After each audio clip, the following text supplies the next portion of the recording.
Anchor investor कौन होते हैं और इनका आईपीओ एनालिसिस में, इनिशियल पब्लिक ऑफर में क्या रोल रहता है।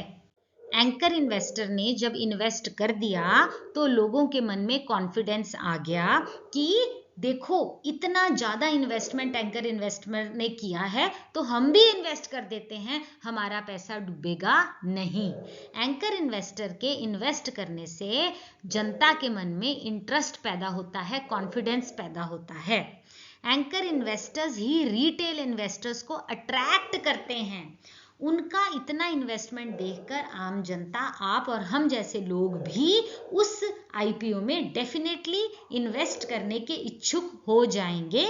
इस तरह से कंपनी के आईपीओ की डिमांड बढ़ती है। किसकी वजह से बढ़ी? इसकी वजह से बढ़ी क्योंकि एंकर इन्वेस्टर ने इतना पैसा लगा दिया तो आम जनता भी सोचने लगी कि हमारा पैसा भी नहीं डूबेगा। जब वो इतना पैसा लगा रहे हैं तो थोड़ा सा हम भी लगा देते हैं। इसलिए कंपनी के आईपीओ की जो डिमांड है वो एंकर इन्वेस्टर के इन्वेस्ट करने से बढ़ जाती है। Anchor investor anchors the IPO. Anchor का मतलब मालूम ना, उसको जैसे नाव में हम एंकर लगा देते हैं ना उसको खींचने के लिए, तो एंकर इन्वेस्टर ही आईपीओ की नाव को अच्छी तरह से खींचता है। एंकर इन्वेस्टर कैपिटल मार्केट के एक्सपर्ट होते हैं और मार्केट को साधारण जनता से ज्यादा अच्छी तरह जज कर लेते हैं। उन्हीं कंपनीज के आईपीओ में वो इन्वेस्ट करते हैं। IPO of the company gets advertised. IPO को एडवर्टाइजमेंट मिल जाता है एंकर इन्वेस्टर की बदौलत। The company boots of that this number of institutional investors do want to be connected with us. जहां एंकर इन्वेस्टर ने इन्वेस्ट किया तो कंपनी क्या करती है, इस चीज की एडवर्टाइजमेंट करती है कि देखो इतने ज्यादा इंस्टीट्यूशनल इन्वेस्टर्स हमारे साथ जुड़ गए हैं, आप भी जुड़िए। इस तरह से एडवर्टाइज करने पर उनके शेयर्स की हेल्दी डिमांड बढ़ती है। वो कंपनी जो कि लिस्ट होने जा रही है उसके शेयर्स की डिमांड अपने आप मार्केट में बढ़ गई। It creates a buzz of excitement that investors are taking allocation in our company. बहुत साधारण सी बात है ना, जब वो इस तरह की बातें बोलेंगे कि हमारे वो फलां ने भी हमारे में इन्वेस्ट कर दिया, उसने भी इन्वेस्ट कर दिया, आप भी इन्वेस्ट कीजिए। So this goes the marketing technique and advertising, जिससे उस आईपीओ का बोलबाला हो जाता है।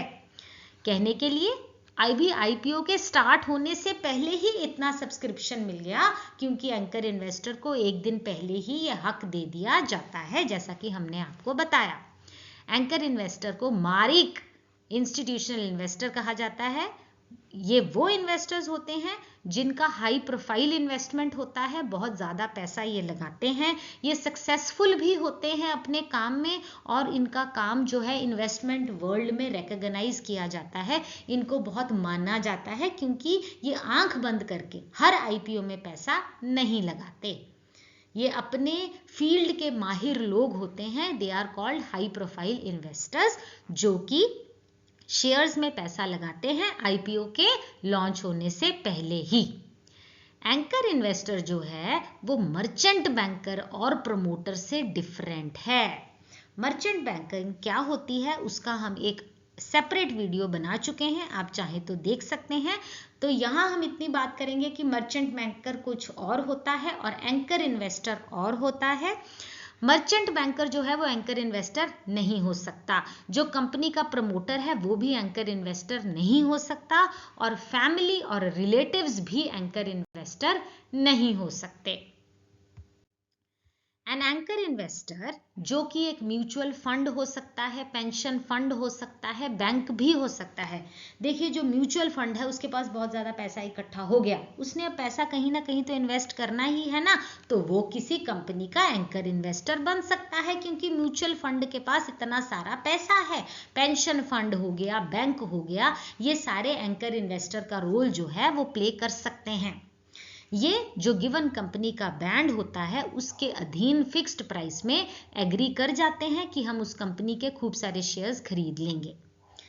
ये जो कमिटमेंट है एंकर इन्वेस्टर की, हामी है कि हम तुम्हारे इतने शेयर खरीदेंगे, उसके बहुत फायदे होते हैं। हेल्प इन इनिशियल फंडिंग, उस कंपनी को शुरुआत के दिनों में फंड जो है, आरंभिक फंड जो है वो मजे से मिल जाते हैं। उनके एंकर इन्वेस्टर के हाँ बोलने से और इन्वेस्टर्स भी अट्रैक्ट होते हैं, दुनिया और भी आती है एंकर इन्वेस्टर का नाम सुन के। एंकर इन्वेस्टर एक इन्वेस्टमेंट व्हीकल की तरह काम करते हैं, क्योंकि वो खींच के ला रहे हैं और इन्वेस्टर्स को इन्वेस्टमेंट व्हीकल बन जाते हैं वो एक कंपनी के। वो उस कंपनी की क्रेडिबिलिटी इंक्रीज कर देते हैं, लोगों के मन में जो धारणा है उसको पक्का करते हैं कि भैया हमारी कंपनी बहुत अच्छी है। इसको कहते हैं increase the credibility of the company and helps to create demand. उस कंपनी के आईपीओ की डिमांड बढ़ जाती है। बूस्ट इन्वेस्टर कॉन्फिडेंस, जो साधारण जनता है उनका कॉन्फिडेंस बढ़ता है, उनमें ये कॉन्फिडेंस आता है कि चलो हम भी इन्वेस्ट करते हैं, और it makes more likely for other investors to subscribe to IPO. Anchor investor की देखा देखी और इन्वेस्टर्स भी आईपीओ में सब्सक्राइब करने के लिए आगे आते हैं, जिसकी वजह से कंपनी के शेयर्स की डिमांड ऑटोमेटिकली बढ़ जाती है। Investment in IPO involves high risk factor and high return. As such, investment is highly volatile. देखिए ये एक बहुत रिस्की मार्केट होता है, वोलेटिलिटी होती है, न मालूम हमारा पैसा डूब न जाए, ये कंडीशन तो रहती ही रहती है, जिसको कुछ हद तक एंकर इन्वेस्टर इस रिस्क को कम करते हैं।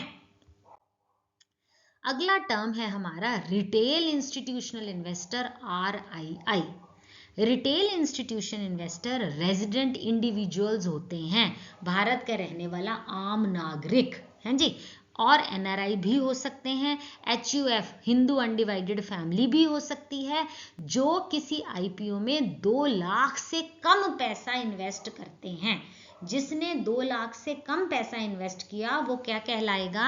रिटेल इंस्टीट्यूशनल इन्वेस्टर, जिसमें साधारण भारत की जनता भी हो सकती है, NRI भी हो सकते हैं, और हिंदू अनडिवाइडेड फैमिली भी हो सकती है। कंडीशन ये है कि 2 लाख से कम पैसा लगना चाहिए उस IPO में। किसी भी IPO का मिनिमम 35% जो है वो रिजर्व होता है RII के लिए। अगर IPO ओवर सब्सक्राइब्ड नहीं है, बहुत ज़्यादा लोगों ने सब्सक्रिप्शन नहीं मांगा, तो RII को फुल अलॉटमेंट मिल जाती है। RII के केस में आपको मल्टीपल अकाउंट्स के द्वारा अप्लाई करना चाहिए अपने फैमिली मेंबर्स के नाम पर, ताकि आपके अलॉटमेंट का चांस मैक्सिमम हो सके। Next is the non institutional investor, NII। इसमें इंडियन रेजिडेंट सिटीजन्स हो सकते हैं, भारत की आम जनता हो सकती है, NRI भी हो सकते हैं, Hindu undivided family, corporate bodies, scientific institutions, societies, trust, कुछ भी हो सकता है। कंडीशन ये है कि वो उस IPO में 2 लाख से ज़्यादा इन्वेस्ट करें। ठीक है, 15% जो है एक IPO का नॉन इंस्टीट्यूशनल इन्वेस्टर के लिए रिजर्व्ड रहता है। NII को SEBI के लिए रजिस्टर करने की कोई आवश्यकता नहीं होती। अब अगला आता है क्वालिफाइड इंस्टीट्यूशनल बायर्स, QIB। ये होते हैं mutual funds, public financial institutions, public bank, private bank, insurance company और फॉरेन पोर्टफोलियो इन्वेस्टर्स। तो QIB क्या होता है? ये वाली लिस्ट जो हमने आपको बताई, ये क्वालिफाइड इंस्टीट्यूशनल बायर के लिस्ट में आती है। 50% of offer size of IPO जो है वो QIB के लिए रिजर्व्ड रहता है। उनको कितना अलॉटमेंट मिलता है? प्रोपोर्शनल अलॉटमेंट इनको दिया जाता है। QIB कैटेगरी का 60% एंकर इन्वेस्टर को एलोकेट कर दिया जा सकता है। ध्यान से सुनिए, IPO का 50% QIB के लिए रिजर्व हो गया। QIB के लिए जो रिजर्व हुआ उसका अप टू 60% एंकर इन्वेस्टर को दे दिया जा सकता है। One or more QIBs can act as anchor investor। एक या एक से ज्यादा QIB एंकर इन्वेस्टर बन सकते हैं। अगला प्रश्न ये है, क्या कोई भी एंकर इन्वेस्टर बन सकता है? क्या मैं और आप भी एंकर इन्वेस्टर बन सकते हैं? एंकर इन्वेस्टर को कम से कम 10 करोड़ इन्वेस्ट करना पड़ेगा. It has to invest a minimum of 10 crore in the issue. Anchor investor में आपको बता चुके हैं हम कि इंस्टीट्यूशनल बायर्स ही होते हैं, क्योंकि एक आम नागरिक 10 करोड़ बहुत बड़ी रकम है एक आम साधारण इंडिविजुअल के लिए. QIBs होते हैं और इंस्टीट्यूशनल बायर्स होते हैं. QIBs में सॉवरियन वेल्थ फंड्स भी हो सकते हैं, pension fund, mutual fund, foreign portfolio investor भी हो सकता है, और ये सेबी के रजिस्टर्ड होते हैं. ये जो हमने आपको लिस्ट बताई है ये एंकर इन्वेस्टर का रोल प्ले कर सकते हैं. कभी कभी ऐसा भी आता है कि बहुत सारे एंकर इन्वेस्टर आ जाते हैं. इस केस में कंपनी ने डिसाइड करना है कि वो किसको अपना एंकर इन्वेस्टर बनाना चाहती है. इसके लिए नेगोशिएशंस होते हैं, बिडिंग जो है वो नहीं होती. कंपनी की अपनी इच्छा है, जिसको बनाना चाहे बना ले. कंपनी बहुत सावधानी से एंकर इन्वेस्टर का नाम जो है वो चूज करती है. क्यों? क्योंकि जो रिटेल इन्वेस्टर है, जो आपके और मेरे जैसी साधारण जनता है, उन्होंने एंकर बुक की तरफ देखकर ही अपना पैसा आपके शेयर्स में लगाना है. अगर एंकर डिमांड नहीं है तो आईपीओ की डिमांड अपने आप नीचे गिर जाती है. अगर एंकर इन्वेस्टर की बहुत ज्यादा डिमांड है किसी आईपीओ में, तो साधारण लोगों की नजरों में आईपीओ की डिमांड बढ़ जाएगी. Which investor from the list of investors will come in the anchor book is decided by the investment banker who handles the IPO along with the issuer company. अब इतने सारे एंकर इन्वेस्टर में से कौन बनेगा हमारा एंकर इन्वेस्टर, ये decide करेगी कंपनी जो इशू कर रही है शेयर्स, उसके साथ साथ जो उस कंपनी का इन्वेस्टमेंट बैंकर है, वो दोनों मिलकर ये डिसाइड करते हैं. Anchor allotment is based on discretionary basis, अपनी मर्जी के ऊपर बेस होता है किसको देना है. Allotment in IPO is based on proportionate basis. पहले तो एंकर किसको चूज करना है अपनी मर्जी है, उसके बाद कितना वो प्रोपोर्शन के बेस पर ही अलॉट किया जाता है.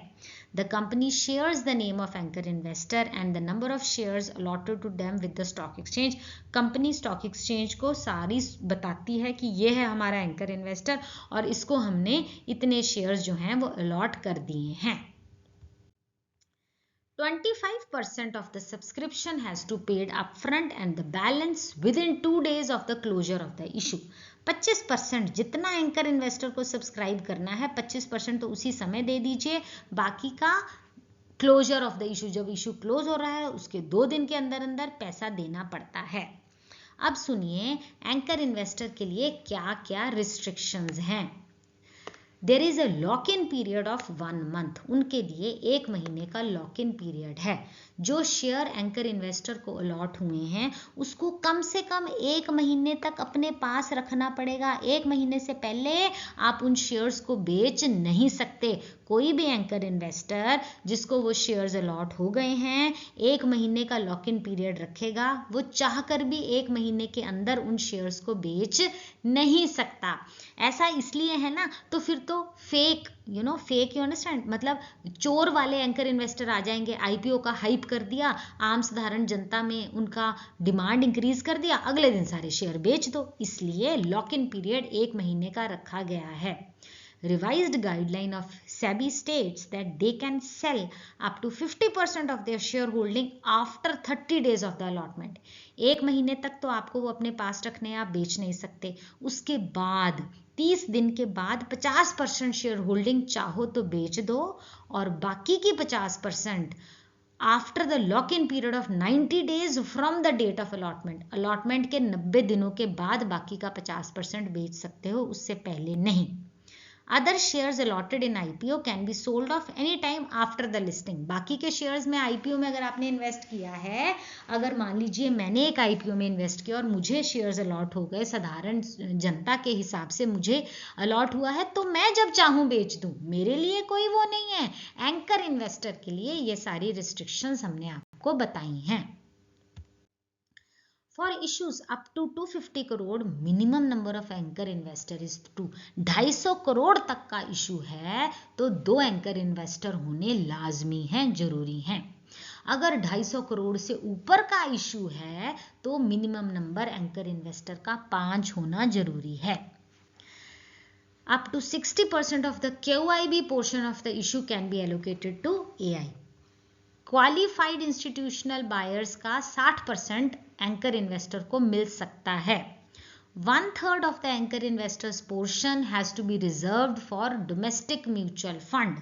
एंकर इन्वेस्टर का 1/3 हिस्सा डोमेस्टिक म्यूचुअल फंड के लिए रिजर्व है, उनको देना पड़ेगा. Anchor investor can also apply as regular QIB. Anchor investor regular QIB के अधीन भी इन्वेस्ट कर सकता है. इस केस में अगर उनका price final cut off price से कम है तो उनको बाकी का पैसा देना पड़ेगा. लेकिन अगर उनका प्राइस कट ऑफ प्राइस से ज्यादा है तो उनको बाकी का डिफरेंस अमाउंट कभी भी नहीं मिलेगा. How many shares to anchor investor? कितने शेयर दे सकते हो आप? द कंपनी जिसका प्रॉफिटेबल ट्रैक रिकॉर्ड है, मतलब जो प्रॉफिट कमा रही है, और वो कंपनी अगर लॉन्च करती है IPO तो QIB के लिए 50% रिजर्व है, रिटेल इन्वेस्टर के लिए 35% और NII के लिए 15% उसका रिजर्व रखना पड़ेगा. सेकेंड केस में अगर कंपनी का कोई प्रॉफिटेबल रिकॉर्ड नहीं है, माने या तो वो लॉस है या वो स्टार्टअप है, तो जब नया शुरू कर रहे हो फिर तो कोई प्रॉफिटेबिलिटी रिकॉर्ड नहीं हो सकता ना. इन केसेस में QIB के लिए 75%, रिटेल के लिए 10% और NII के लिए 15% रिजर्व होता है. सेबी जो है वो रिटेल इन्वेस्टर को प्रोटेक्ट करना चाहती है. QIB को ज्यादा मेजर चंक इसलिए दिया गया है क्योंकि QIBs मोटी असामी है, वो मैनेज कर सकती है. देखिए तभी 75% दे दिया. A maximum of 60% of shares for QIB can be allotted to anchor investor. जो 60% का 50% जो है वो एंकर इन्वेस्टर को मिल सकता है, यानी कि 30%. और यहां हमने देखा 75% है ना रिजर्व फॉर QIB, तो 75% का 60% यानी कि 45%. Next, 1/3 of the shares for anchor investor are reserved for domestic mutual funds. ये 1/3 जो है वो फॉरेन इन्वेस्टर को नहीं दे सकते. हमने डोमेस्टिक को बचाने के लिए ये रूल बनाया गया है. IPO of less than 250 crore are needed to make allotment of at least 5 anchor investors and at the most 15 anchor investor. 5 से 15, ज़्यादा से ज़्यादा 15. An additional 10 investors are allowed for every 250 crore increase in IPO size. इससे ऊपर हर 250 करोड़ की बढ़ोतरी पर 10 investor बढ़ाने पड़ेंगे. Minimum allotment of 5 crore has to be made to each. जिसको एंकर इन्वेस्टर बनाया है उसको कम से कम 5 करोड़ का अलॉटमेंट तो करना ही पड़ेगा, और हर एंकर इन्वेस्टर को मिनिमम 5 करोड़ इन्वेस्ट करने पड़ेंगे, लगाने पड़ेंगे ही. The demand in this anchor category, ये जो डिमांड है इस एंकर कैटेगरी की, वो दर्शाती है कि हमारा IPO कितना सक्सेसफुल है. अब हम बात करेंगे कॉर्नर स्टोर इन्वेस्टर और एंकर इन्वेस्टर के थोड़े से भेद के बारे में. Corner store investor they come in the picture after IPO process is initiated. जब IPO शुरू हो गया तब ये पिक्चर में आते हैं. लेकिन एंकर इन्वेस्टर IPO के शुरू होने से पहले पिक्चर में आते हैं. Cornerstone investor are the institutional investors who agree to buy a considerable portion of company's share during IPO. It provides a vote of confidence to the potential investor. वो ये एग्री करते हैं कि हम हाँ जी इतना तो IPO में खरीद ही लेंगे. इससे पोटेंशियल इन्वेस्टर, जो लोग सोच रहे हैं अभी मन बना रहे हैं इन्वेस्टमेंट के लिए, उनके मन में कॉन्फिडेंस आता है. लेकिन एंकर इन्वेस्टर एक इतना बड़ा इन्वेस्टर है जो बहुत फंडिंग जो है कंपनी को प्रोवाइड करता है, वो बहुत सारा बाकी इन्वेस्टर को अट्रैक्ट करता है और इस्टेब्लिशेस क्रेडिबिलिटी, कॉन्फिडेंस देता है लोगों को कि देखो जब मैंने इतना पैसा लगा दिया तो आप भी आगे आइए और इन्वेस्ट कीजिए. एंकर इन्वेस्टर्स का IPO में इन्वेस्ट करना IPO के सक्सेस को दर्शाता है. हमारा आज का आर्टिकल यही खत्म होता है। आई होप मैंने अच्छे से समझाया है। कोई डाउट हो तो प्लीज़ कमेंट सेक्शन में पूछ सकते हो। प्लीज़ मेरे चैनल को लाइक कीजिए, शेयर कीजिए, सब्सक्राइब कीजिए। Thank you for watching. Stay safe, stay blessed.